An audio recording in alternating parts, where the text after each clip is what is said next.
Okay, let me introduce the next session. We are hearing today Jonathan Leighton about ethics. I wanted to tell you that you can make remarks in the chat if you want to ask questions. If you hear something, you can type it in the chat, and then we have the list we can access to it at the end of the presentation of Jonathan. We are 16 people here. Okay. And I think, Jonathan, it's your turn. It's your day. Okay. Please. Great.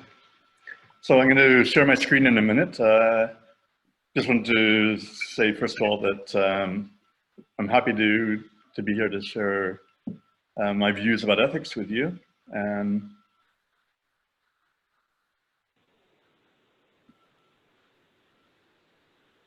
Oops. There we go.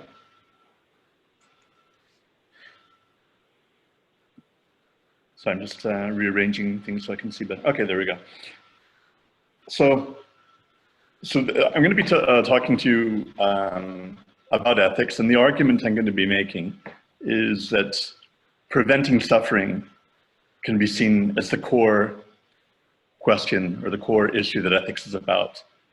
And I'm going to make the argument that really you can look at a whole range of issues in the world through the lens of suffering. And it's a very powerful way of looking at things that it provides you with a consistent outlook, a consistent overview of things, and basically that it's, I think, the most rational way of approaching a whole series of issues. So the first question is why do we need ethics altogether? And maybe one of the best answers is that there are so many issues occurring in the world, and we need some way of deciding what our priorities should be. So I just have three particular issues here. One is the issue of animal welfare.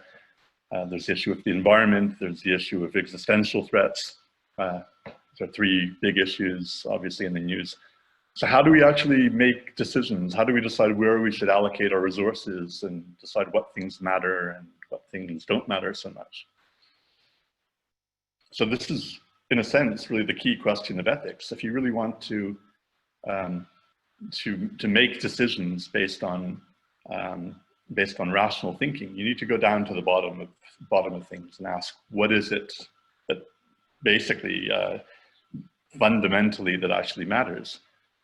Now, of course, things matter to each of us as individuals. We have different preferences, we care about different things, but beyond our personal preferences, is there something more universal about what matters? And this is a question that I tried to address in my book, The Battle for Compassion, which came out in 2011.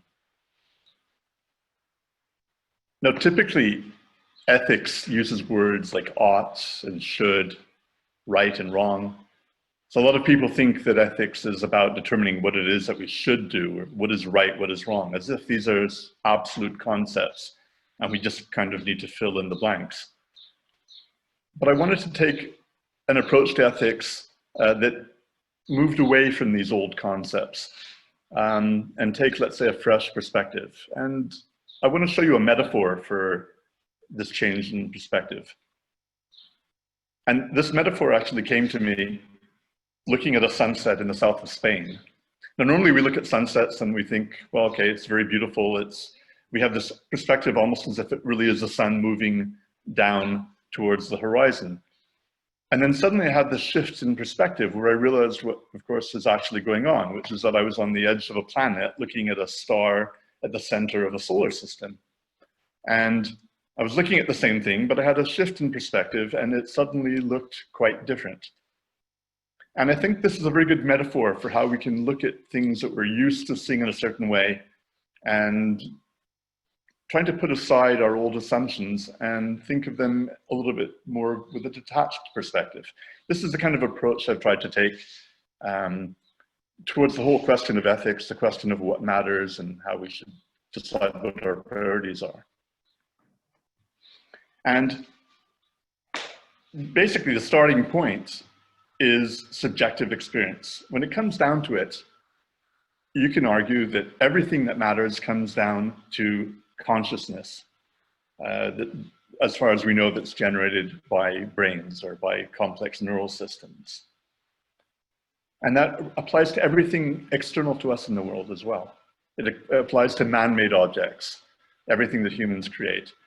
It applies to all the things that we appreciate about nature, the diversity of species. It applies to the planet, it applies to metrics and GDP and all kinds of measures of progress. All of these things we may say matter, but they only matter with respect to subjective experience, to a human or to another sentient being that perceives them or thinks of them. If you remove the brain, if you remove the subjective experience, the whole sense of mattering disappears. Things only have value to sentient beings. Now we hear a lot of talk about, the environment matters, nature matters. But remember, these are sentient beings saying that. When it comes down to it, if there's no observer, there's no sense anymore of things mattering for their own sake. So what is it about subjective experience that actually does matter? Well, we all talk about happiness and we want to live happy, meaningful lives. And it's clear that if we didn't have happiness in our lives, if we didn't feel that there was meaning, we would feel that our lives didn't have any worth, and we would probably suffer because we would feel, what is existence about if I'm not experiencing meaning and happiness? But there's something unique about suffering, and that is the urgency to be relieved. And this difference between happiness and suffering, we can call it an asymmetry. And that relies on this very clear difference between the urgency of relieving suffering and the lack of urgency to create happiness for its own sake. And you can imagine a planet in some distant solar system that has absolutely no life on it. And you wouldn't feel that there's any urgency or need to fill a void with happiness. I mean, we don't even need to think of a distant solar system. We can think of the planet Mars and the plans to colonize it. There's no urgency to do it. Somebody may think it's a good idea. They like the idea of doing it, but there's no urgent. If Mars or another planet remains uninhabited for another 100 or 1,000 or million years, it doesn't matter. And the same for any other place. On the other hand, when there's suffering taking place somewhere, it has an inherent urgency to be relieved, especially if it's intense or extreme suffering. Yeah, you could say there's a call to action. And I would argue that any attempt, let's say ethical attempt we make to change things in the world always relates back to suffering. If somebody wants to create a whole bunch of art museums, well, it may be a nice thing to do, people will get pleasure from it, but there's no urgency to do it. Whereas ethical action, activism, if we want to think of it in the real sense in a real ethical sense, I would argue it's always about relieving suffering that is already in existence or preventing suffering from occurring in the future. And of course, there are many different ways that suffering occurs. One of them is, of course, torture. This is a drawing from a former prisoner in a North Korean concentration camp. There's the suffering of mental illness and loneliness and depression. This is a picture that I took in Burkina Faso in December of a terminal cancer patient who wasn't being properly treated and was in terrible pain because he didn't have the right amount of morphine available. There's the suffering of solitary confinement, which is a kind of mental torture. And we have to look beyond the barrier of our own species. There's the suffering of other sentient beings that are tortured in modern-day concentration camps in what are called factory farms. And this is a huge moral issue today. Now, I'd like to make the point that people sometimes do things which don't seem quite sane and expose themselves to things that nobody in the right mind would want to do, like crossing Antarctica, for example, or other crazy adventures. Even though there may be unpleasantness associated with it, these experiences are voluntary. And I think we need to put voluntary suffering into a different category. So especially if one has the choice, if one can always back out and say, okay, I've had enough, there isn't the same feeling of aversion as when suffering occurs involuntarily through disease or because it's imposed by somebody else. So it's a very important distinction I think one needs to make. Now, in our own personal lives, we do put up with suffering. And we put up with voluntary suffering. We do things like we carry out delayed gratification. We'll expose ourselves to some degree of suffering because we feel that it will improve the quality of our lives in the long run. And this is something that we accept. It's part of the autonomy of being an individual that we accept that everybody can expose themselves to a certain amount of suffering voluntarily as part of their pursuits of happiness. You could still argue it would be better to be in a world where people didn't need to suffer in order to be happy later on, where we could design things where we could remove the suffering part from the equation as much as possible. But in the world where we live, we do accept that people can expose themselves voluntarily to suffering. In fact, maybe it's something that we want, that people should feel that autonomy. It's an entirely different phenomenon when we're comparing different people. And the reason is that suffering is something that occurs in a brain. And when you have happiness occurring in one brain and suffering in another, there's not this feeling of the happiness being able to compensate for the suffering. It's an entirely different phenomenon than exposing oneself voluntarily to suffering with the knowledge that one will enjoy the trade-off. And you could argue that no amount of happiness enjoyed by some people or organisms can balance out or justify the intense suffering of a few. And this, I think, is also a very important principle. We tend to think of the classical utilitarian idea of the greatest good for the greatest number and balancing everything out and adding the pluses and the minuses. I think this is not a rational way of approaching the issue of suffering. Every instance of suffering represents a situation that needs to be relieved. And in particular, intense or extreme suffering has an inherent urgency about it that never goes away when you add more happy individuals. Now, this slide is meant to illustrate something which is actually metaphysically quite profound. And this is the idea that our sense of personal identity, the idea that we are each distinct, continuous individuals over time and distinct from one another, is actually an illusion. And that in fact, each of us can be seen as a pattern of brain activity which is changing over time. And I give two examples here to illustrate this point. Arnold Schwarzenegger was quite a different person in 2009 when I believe he was governor of California compared to when he was a bodybuilder in Austria in 1970. Of course, he had the same genes, he probably had some of the same memories, but in other ways, his personality probably had changed a little bit, or aspects of his character. Of course, all the molecules, most of the molecules in his body had changed as well, as they do for all of us. So there were some things that he had in common with his previous self, but in other ways he was different.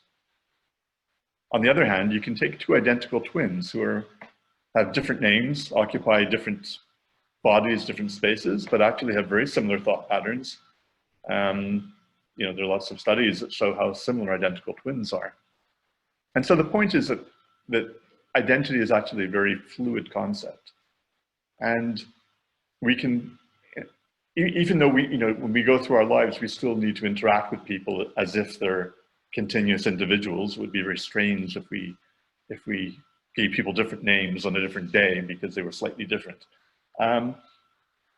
from a more sort of metaphysically grounded perspective, we can look at every locus of subjective experience as a moment, as a consciousness moment.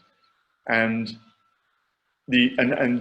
what this means is that every instance of suffering, and let's say instance of severe suffering, matters just as much as any other.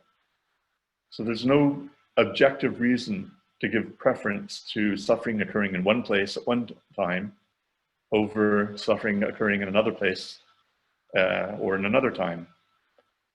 So each of us matters as much, the suffering of each of us. And in fact, it doesn't just apply to humans, but a similar intensity of suffering being experienced by another sentient being also matters objectively just as much. So this sort of interesting metaphysical observation translates to a very simple ethical rule or ethical principle, and that's the golden rule, or the ethic of reciprocity. And this is a principle that's been found in many different cultures around the world for thousands of years. And it's been expressed in different ways, but basically it's do unto others as you would have them do unto you, or don't do to another as you would not have them want to, as you would not want them to do to you. In other words, the suffering of others matters just as much as our own suffering. And I would say that if we respected this principle universally, the world would be a much better place. Philosopher John Rawls came up with or is famous for his one principle, which he called the veil of ignorance. And this can be seen as a way of applying the golden rule to decision making. And his idea was that we should make decisions from behind a virtual veil of ignorance. In other words, we should make decisions as if we didn't know who we would be in society and who we would be in a society that is subject to these decisions. In other words, that one should make a decision being willing to enter society in a random place. And what this means in practice is that you should be comfortable with being anyone in society, because you would not experience extreme suffering. If you did experience extreme suffering, you wouldn't be content with that kind of society. So if you think about the veil of ignorance and what it actually means, it really means that there's certain things that we should never accept happening to anyone in society. So a couple of obvious principles that seem to make sense when it comes to actually making an impact in the world. The first point is that more instances of suffering is worse than fewer instances of suffering. And this is probably the most basic ethical principle. It's sort of like the axiom of ethics, is that 2 cases of suffering are worse than 1 case of suffering. And from that, you can try to develop a whole theory of ethics. And if you don't believe that, then you can't really do anything. But it makes sense. It makes very strong intuitive sense. Similarly, more intense suffering is worse than less intense suffering. And that's also obvious. If you're suffering from terrible pain and you can get relief from the pain, you feel like you're in a better state. And finally, chronic suffering is worse than short-term suffering, because it just very simply, you can relate it to instances. Suffering going on for a longer period of time is like more moments of time containing suffering. So it's pretty obvious that is worse. And again, this is assuming that all other things are equal. When things are not equal, it's not so obvious anymore what to do. And this is exactly the point I want to bring up now. You might say, okay, so if we're trying to decide what to do, should we just compare 2 situations by adding up all the suffering? Well, there are a couple of problems with that, and this is a bit of a difficult image I'm going to show here. On the left, we have a pig being basically tortured and killed in some sort of cultural festival. And on the right, we have some human beings suffering from a headache. How do you compare these two situations? So there's actually no rational way of comparing intensity and numbers of individuals. You know, we might like to have a precise calculus of ethics, but it doesn't exist. There's no way of doing it. We need to depend on our intuitions. There's one caveat. I would say that extreme suffering can have a different quality from other kinds of suffering.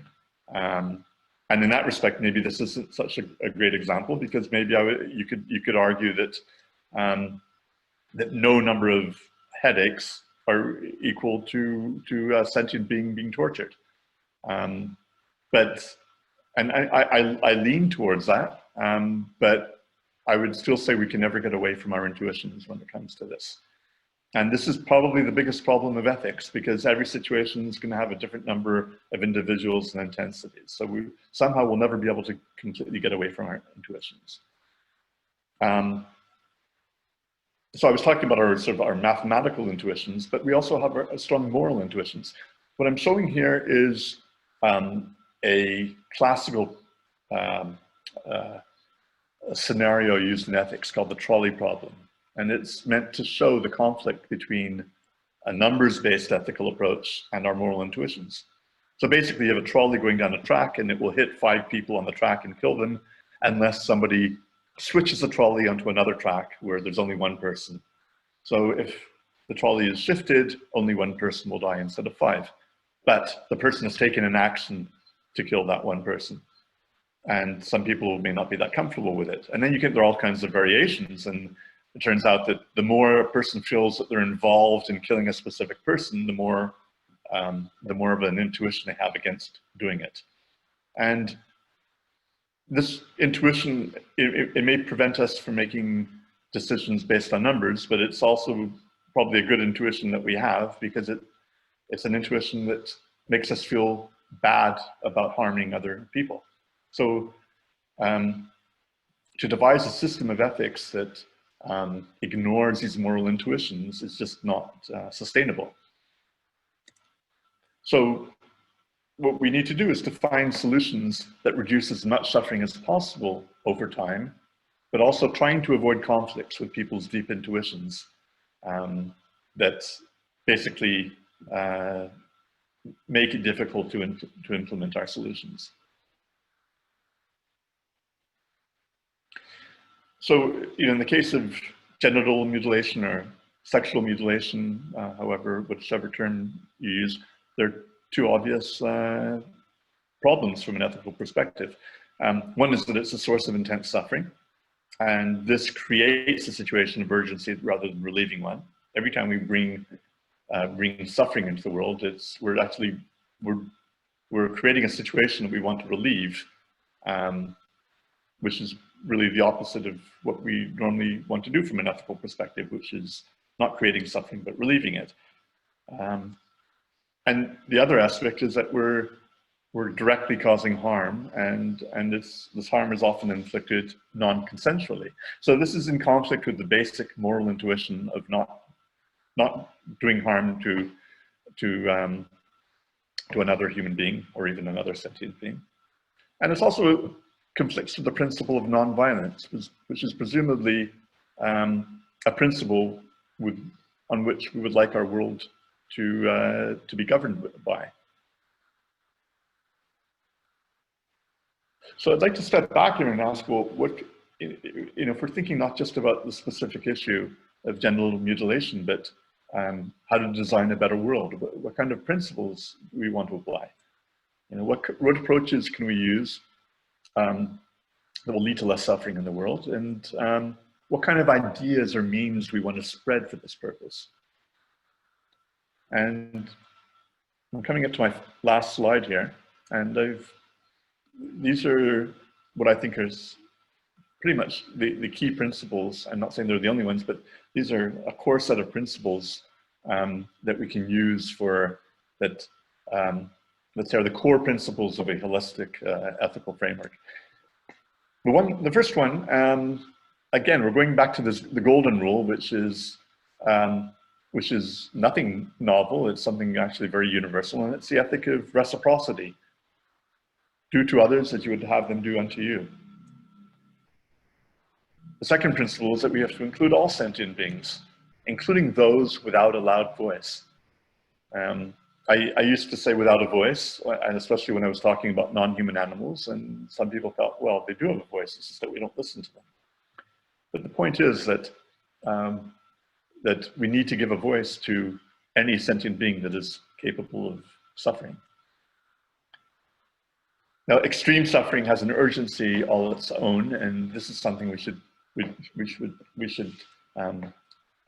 do everything we can to eliminate to the extent possible.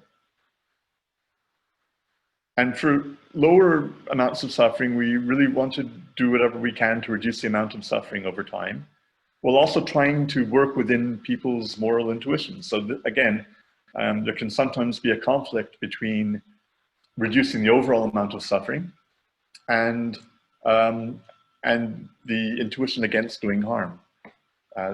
This can, we can find this conflict when it comes to things like animal experimentation. Some people would argue that we should just look at the numbers and see how we can reduce the total amount of suffering in the universe. But the actual idea of doing harm to another being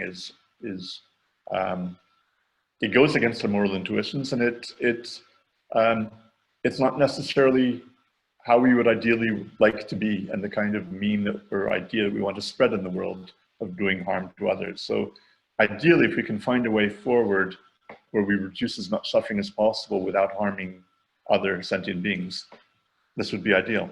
And the fifth and final point is that by listening to others, by listening to human beings and listening to their needs and listening to the needs of other sentient beings, first of all, we can reduce suffering. And when it comes to our fellow human beings, we can reduce resistance to change, because people are much more open to change when they feel that their needs are being listened to. This is a very essential principle to be applied in politics and in general in attempts to change the way that our world is governed. If we listen to others, find out what their needs are and address them, we will find that there will be reciprocity as well. And I think this is actually one of the most essential political principles that we can apply, and it falls within the ethic of non-suffering. If we care about the suffering of all beings, we'll end up reducing the total amount of suffering of all beings. So I've come to the end of my presentation, and how are we going to do this? I'm going to look at some of the questions that have come in here on the chat, and okay, so I've got a question from Jean-Christophe. Is it admissible to make certain people suffer? Okay, we're going right into the topic here. The pro-circ people, to avoid suffering of other people because of the circumcision, or must one decide according to the sum of the added avoided sufferings? Okay, so, I mean, I think I sort of addressed this in my presentation. We've got two principles. One of trying to avoid the total amount of suffering, which in itself is a difficult question. I would say whenever you're talking about really intense or extreme suffering, I would argue that you can't even balance it out by lower level suffering elsewhere. But I would also invoke the idea of not causing harm. So I would say that even without, you don't even need necessarily to consider the question of where will there be more suffering, because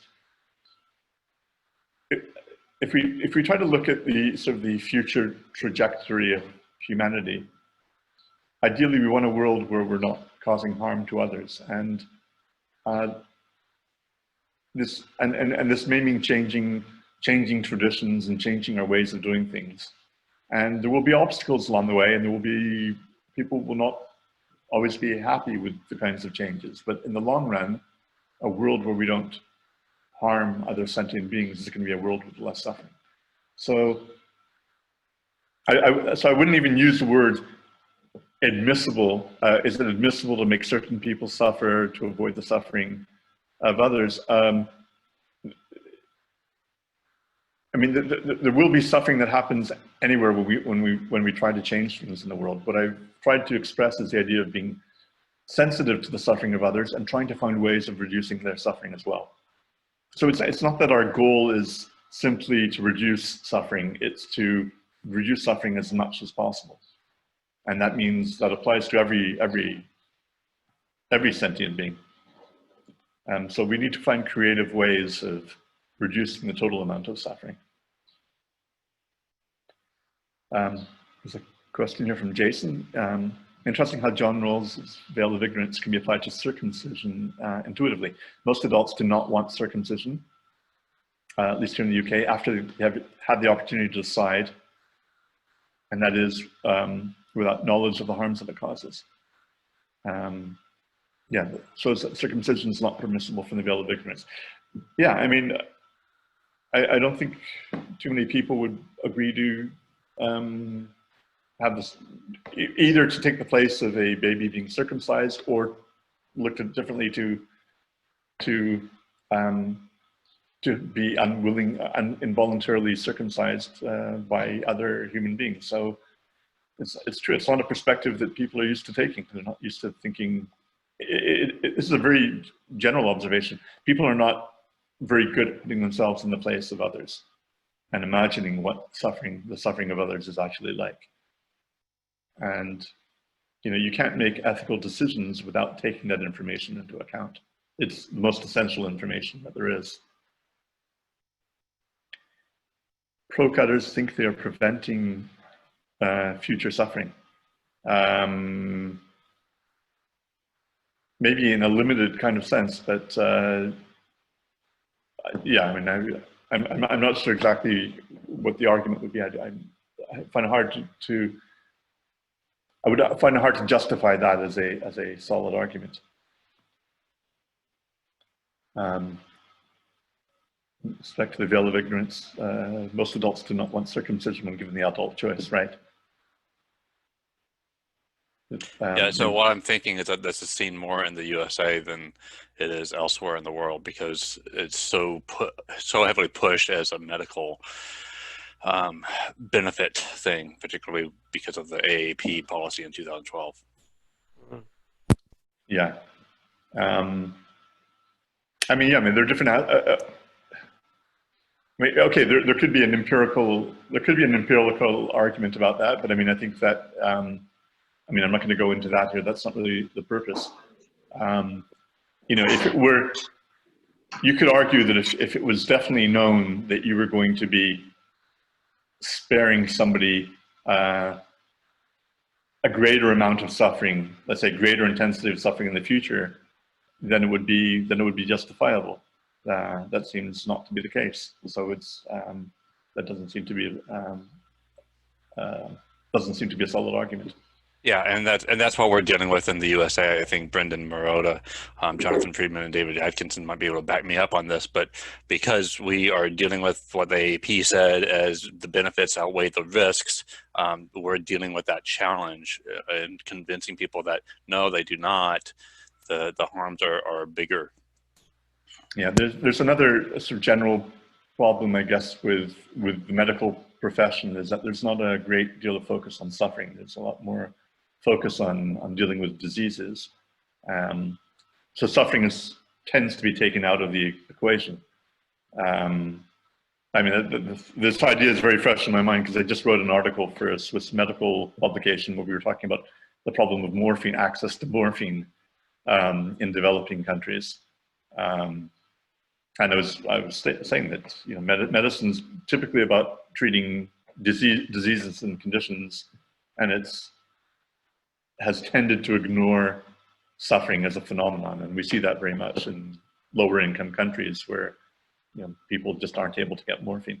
So I think that's probably one aspect of the issue that comes into play. I know that Brian Earp is going to be doing presentations here coming up, and he is a bioethicist, and he will be addressing the ethics side of it, especially from the USA's perspective. Yeah.